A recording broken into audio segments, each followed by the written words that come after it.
the Republican representative for California, Daryl Issa,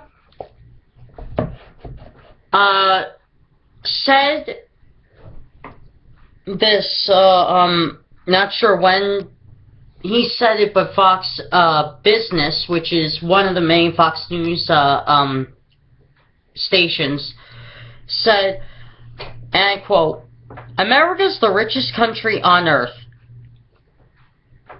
I'll tell you why he's wrong, but after I read the rest of this. "Because we've been able to put capital together, and we've been able to make our poor somewhat the envy of the world." How much of a fucking idiot is this guy? I mean, he's so idiotic, it's embarrassing. Look, America's the richest country in the world. No, in fact, quite the opposite. We practically belong to China. You know, the owners of America can ship in and give us to China. We could, and might as well, and we could very soon become, in the near future, maybe 40, 50 years from now, become the United States of China. And that's a very strong possibility. But anyway, and that's not the problem that I have with this quote. What I do have a problem with is, we've been able to make our poor somewhat the envy of the world. Really? The envy of the world? Now, don't get me wrong. People who are homeless do have access to food shelters, but the poor people here don't got it good. The poor people around the world don't got it good. Any man, woman, or child who is homeless does not have it good here or anywhere else in the world. I'll tell you why. Food shelters, yes, they're a great thing, and I know as an atheist I go after fundamentalist Christians, Mormons, Jewish people, Muslims, and so forth. But I really don't have anything bad against the liberals and the moderates of these religions, because, including even atheists, the majority of atheists have no problem against the liberals and moderates, because they are very charitable people, and they do donate extra food that they don't need to these food shelters, including Mormons. They're phenomenal people when it comes to that. They help their own. They not only help their own, but they help others in need. And that's a great quality. That charitable-like demeanor, they really show that, and you really can't say anything against that. But one of my former substitute teachers, who I'm friends with on Facebook, he said, compared to the poor in the rest of the world, this poor in this country got it good. Like I said, no. Poor here don't have it good, as well as they don't have it good in any other country. The reason why this is a hard topic for me to talk about is because if you look around the world in Africa, if you look at around the world in Russia, England, Greece, including here, what's hard to talk about this is the fact that children are homeless. They have no homes, and what's even more sadder is you have families of maybe 2 or 3 or 4 children, of parents and maybe, like I said, 2, 3, or 4 children who literally live in their cars, who have enough savings just to get gas to keep themselves warm, or maybe just lucky enough someone gives them maybe 20, 40 bucks and they use that at McDonald's or something to eat. Look, this is why I'm saying the poor do not have it good here or anywhere else. Because it's sad, really, if you think about it. These veterans who were sent into a fake war after September 11th, they're homeless. They have no homes. This is for the majority of the veterans. They have no homes. they are struggling to get a job. They might have diseases or lung cancer and so forth that's still not detected, and they could be very well be dying from that disease right now.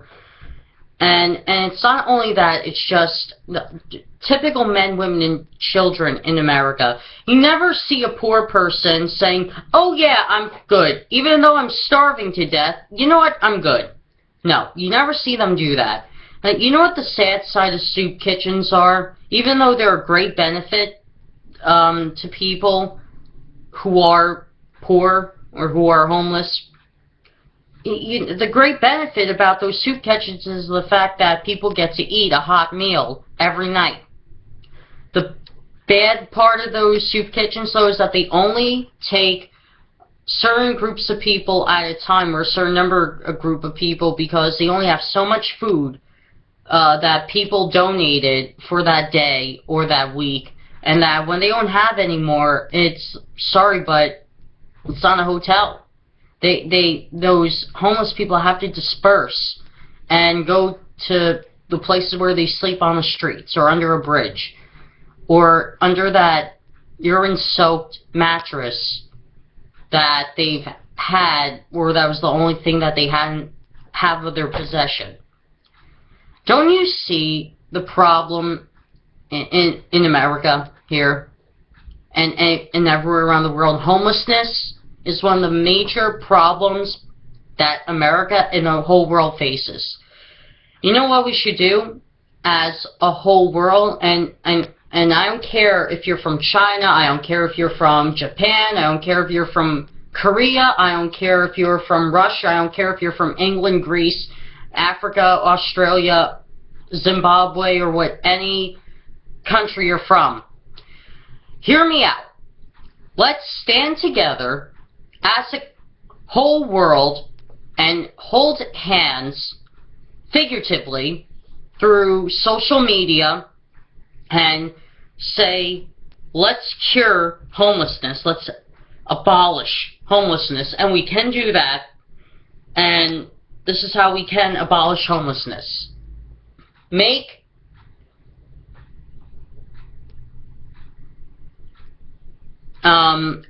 minimum wages all around the world, including in America, high enough where people can rely on that paycheck, where they can not have the fear of losing their house. Let's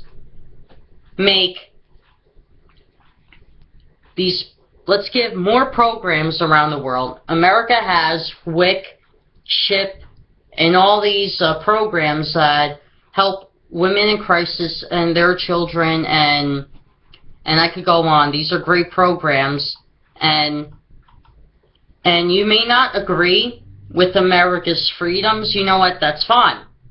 Every country's different, but every other country that doesn't have these programs should adopt the idea of these programs, and that will reduce significantly the number of homeless children and women, especially men, women, and children as a family.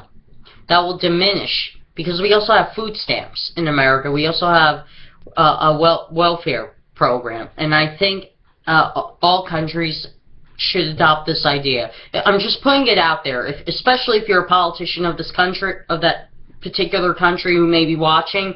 Adopt the welfare program, adopt the food stamp program, adopt the WIC program, because it works great for America, and I guarantee it'll work great for your country too if you don't have these programs in place.